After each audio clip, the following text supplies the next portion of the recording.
is definitely going to be different not having those matchups that you would expect every year. Because the NHL drafts like 17-year-olds. The NHL has to tread the water really carefully. Like, they don't even have a goalie. Like, what is the draw? But going into this year because of the Seattle Kraken's expansion draft. But where is this going? So listen, hear me out. It's going somewhere. It's just not part of hockey. Like, really looks like that weird dad I don't want me to pick up from school. Like, welcome to Slapshot Sweethearts. Yeah. Hey guys, welcome back to Slapshot Sweethearts. I'm Megan. That's Shannon. Let's get into it. Today's topic, Shannon? NHL TV. Yeah, NHL viewership is just getting absolutely messed up this year, and not even because of COVID-19. I'm just livid that the second I get back to the East Coast, four of the 8 teams on the East Division will be blacked out for me. Can you explain a little bit about NHL TV and the blackouts and all of that for everybody that doesn't have NHL TV? Of course I can. So basically, the NHL takes $25 a month from you so you can watch any game. Quote unquote. So quote, any game.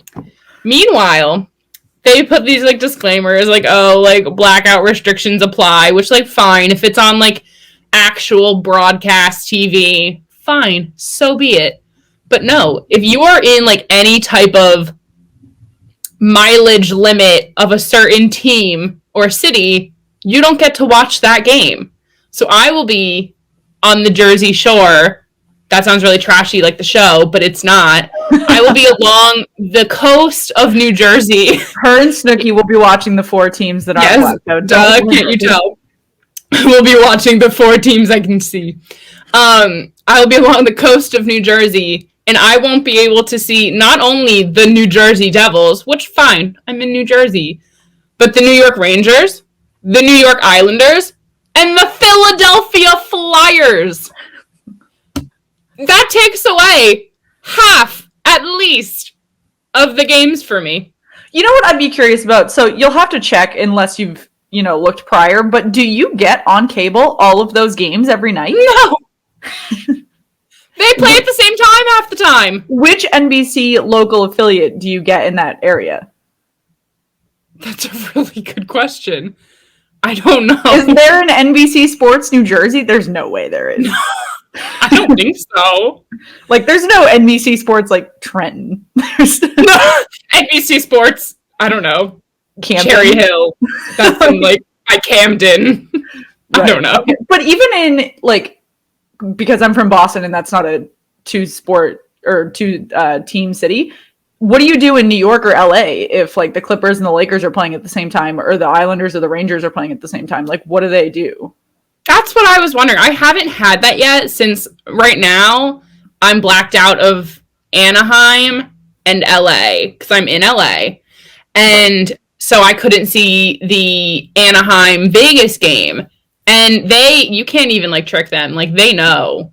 And I tried to get a VPN. We should also punish you don't pay for cable. So it's not you can go just watch the TV.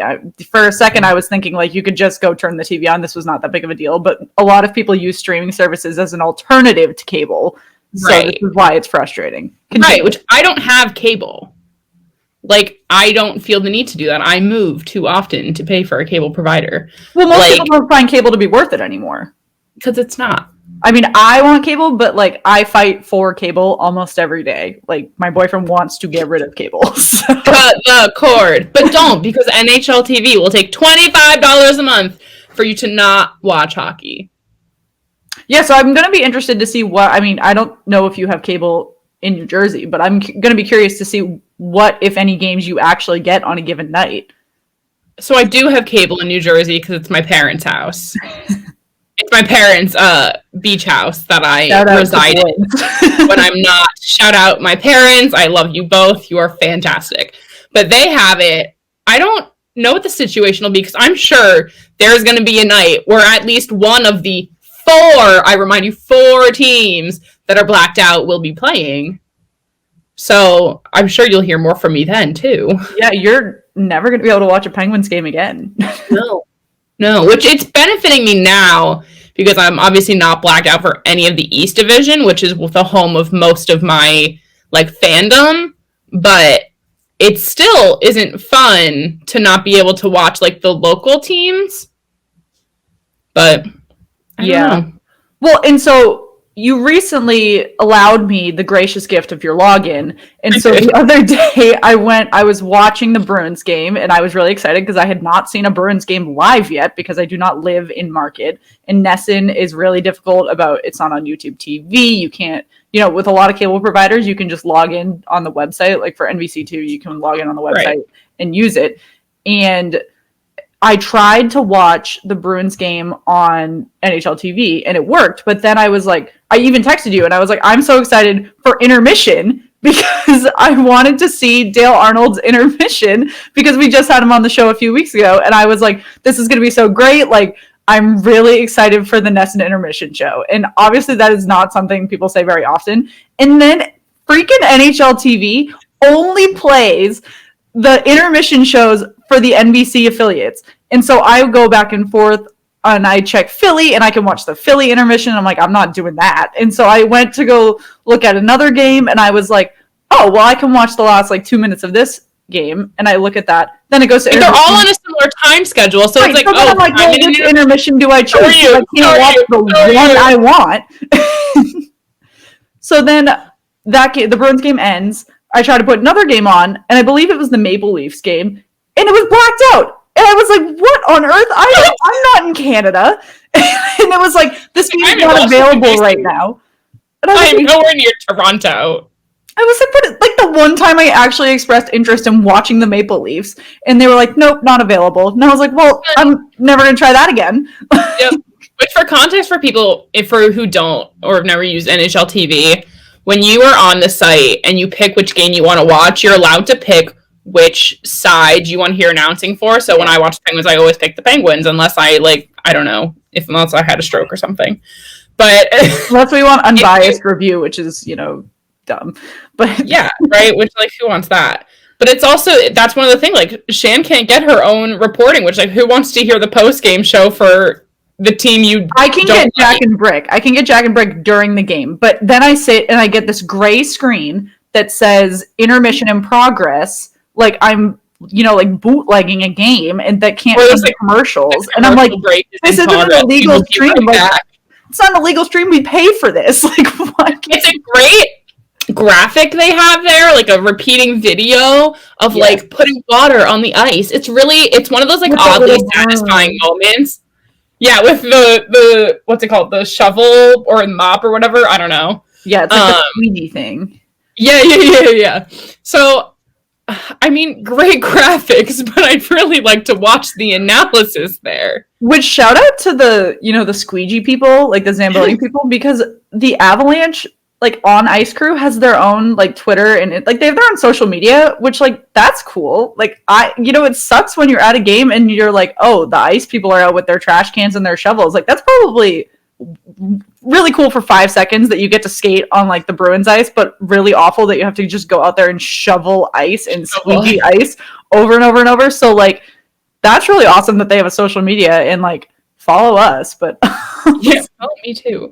I've always wanted to be that person where, on the Zamboni, they normally have like a child like riding around with them. Or like I've always wanted to be that person, but I'm like, I'm one, not a child. Two, I'd feel really uncomfortable, I think, in the actuality of it, just being like walking around being like, hello, doing the queen wave. elbow, wrist.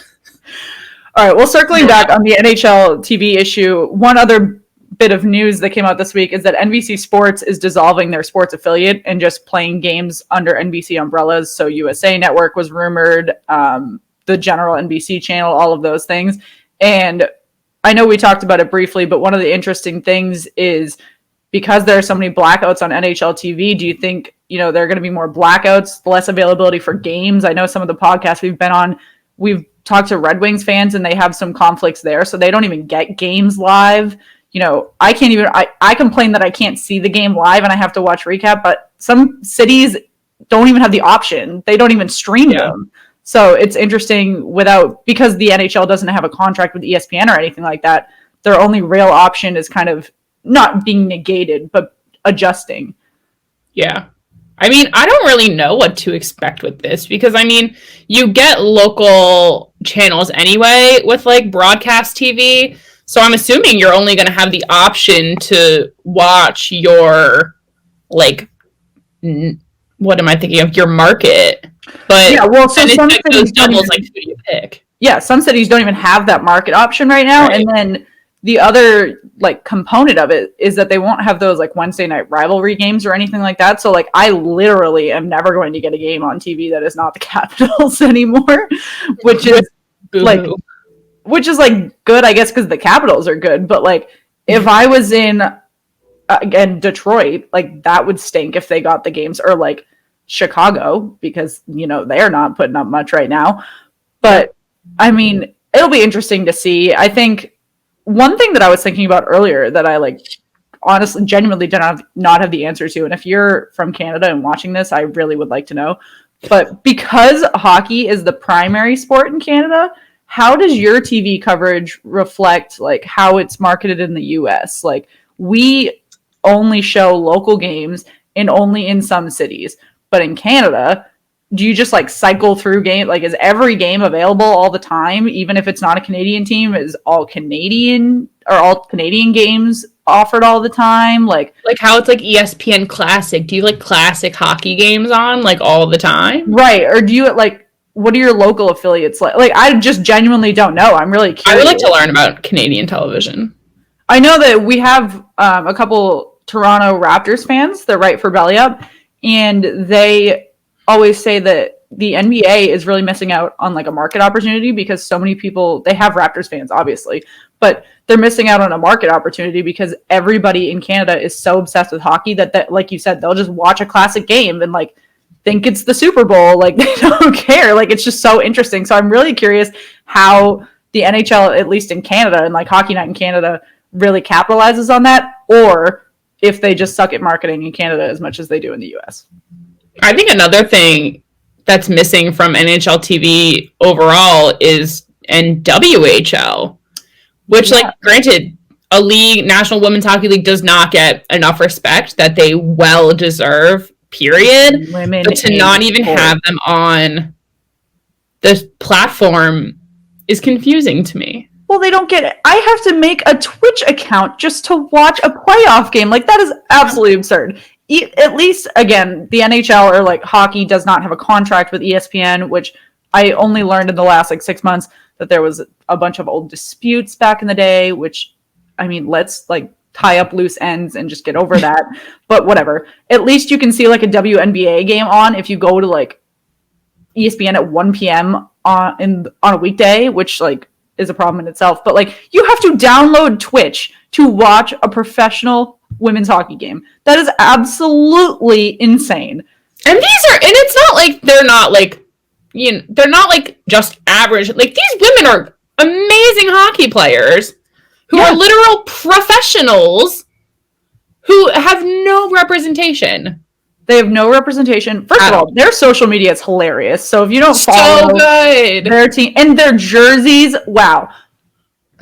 Amazing. Beautiful work, which it makes sense. It's run by women. Women have taste, good taste. Again, apologize to our male fans, but have to admit they have fantastic design. However, it's incredibly frustrating seeing how, you know, their playoff bubble is going and seeing how difficult it is to get access to those games and get access to that information. I know that I'm not always available to log into Twitch and watch those games because it's obviously more difficult than me just turning on the TV right above my computer. But when I go to check for a score, I have to click on, like, 4 or 5 links just to get a live update of the score. Like, it's so difficult to get access. Yeah, I think, honestly, I would take getting access to the NWHL over getting access to, like, the outer edges of my blackout restriction. Like, really? They can keep Philly from me. if I could have women's hockey. Okay, well, you're definitely in the minority there because there are for sure Philly fans that would disagree. You're not going to take Philly away from Philadelphia, but you can take Philly away from, I don't know, New Jersey coastline. Like, but so many people in New Jersey love Philadelphia. that is their own problem. I mean, you're right. You're right. Not mine. I'm the Pittsburgh fan here in Jersey. I'm the weird one, but I don't care. That's fair. I'm here.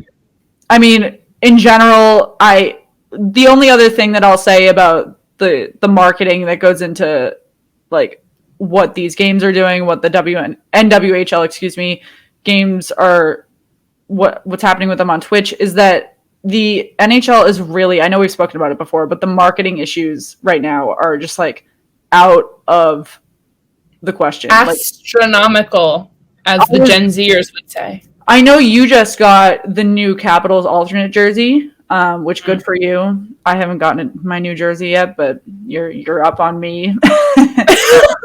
And I was jersey shopping this morning, avoiding all of my life responsibilities, and I noticed online that some of the reverse retro jerseys are available and some of them aren't. Some are back in stock. So I saw like anyone who like knows the Capitals reverse retro jersey sold out before it was even like available. Ridiculous. And now a few of them are back, but they're back for like primarily the infant and toddler sizes. Oh, I like can get a youth. From our official sponsor, Pure Hockey, you can get a youth. However, you cannot get an adult size. No. Which, it's just, I don't understand. Like, we're in a place where we're selling off the rights and names to these divisions, but you can't even produce enough jerseys for people to buy them.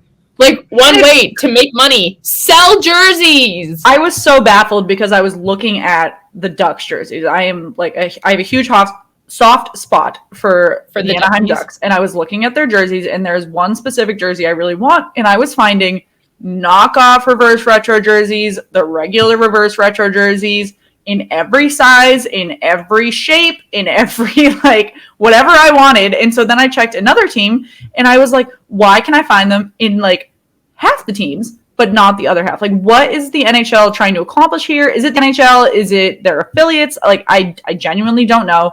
And it just made me really start to get fired up thinking about our, like, Tahoe marketing discussion and how, like, they're really just, like, failing the jersey game, failing, like, trying to recoup money. I can't fathom. I don't understand. I don't know. And I'm sure this is not the last time we will talk about wanting jerseys that are unavailable. I just, like, you have to think, like, when they made the decision of, we're going to make this amount for each team or whatever, did they just make the same amount and then, like, people just weren't into it, so these jerseys are available until someone buys them and then there are no more? Or, like, are they ever going to restock this? Or is it like a SOL, you lost? Are they trying to be the Treasury Department? Like, we're only going to make so many $1 bills? Like, I don't guess. Because they don't have the fans to back it. I guess, but, like, I mean, but it's not true. There's so many other aspects besides jerseys, because obviously jerseys are not necessarily a direct marketing tool. They're an indirect marketing tool. Mm-hmm. But I have not seen anything, even since our last discussion about Lake Tahoe, from any of the teams, the NHL. Quite frankly, we follow the NHL on Instagram and Twitter and all of that. It's, like, silent. I don't see anything. It's crickets. I see them on Instagram, but that's it. Yeah. Like, what do you I even was, like, scrolling through, like, NHL.com, like, the news section today to, like, you know, be up on the happenings and stuff that happen while I'm doing, you know, my day job. But it's just, like, do better. If you want to not be, like, the fourth important, like, sport in the country, like, get up higher there, do something about it. Have a presence for people. Make a change. Do something interesting, like partnering with Nickelodeon. We're a cursing sport here, Shannon. You can't be dropping F-bombs like some sports on Nickelodeon all the time. No, like, and that's one thing with the quiet arenas. You can hear it. Like, there's been a few times where I hear the commentators that are like, oh, there's that. We're going to move right past that. Sorry. It's not like HBO where like you're watching Road to the Winter Classic and you're in the locker rooms and you're like fucking fucker fucks and it's like no one cares. It's like you can't do that on Nickelodeon. This is why I have to mark on YouTube that our show is not made for children right there. My bad. I mean, I'm not for children. It's fine. But if you watch hockey, this is nothing new. So it's fine. Welcome to the sport. We like profanity and lacking in marketing. Yeah, I mean, it's so frustrating. And, one thing that I will say, though, is that all the podcasts that we interact with are really great at marketing. And we get our news from other podcasts. We don't get them from their teams. So yeah, like when the Penguins GM resigned, we got that news from another podcast who was like, yo, Megan's got to see this. I was in like a meeting and I came out and I had like texts from Shannon, Twitter DMs from Alex, and I'm like, oh no. This is exactly what we need, people. So you know what? Don't follow the NHL. Follow your respective team podcasts. Give a small business, give a small podcast support. That's what they need. Yes. As always, follow us directly. We will give you news as soon as we know it too. @SweetheartsPod on Twitter, /Sweethearts on Instagram. I'm at Miss Meg Rach, SWalshy63 over there. We're always here with the content. You know where to find us, so don't be shy. Yeah, so we'll see in the next couple weeks how Meg's going to do when she can't watch any East teams. She'll have quite a bit more coverage about the West and Central, but that's all we've got right now for our NHL marketing and TV coverage review, and we will see you next time. Thank you for tuning in.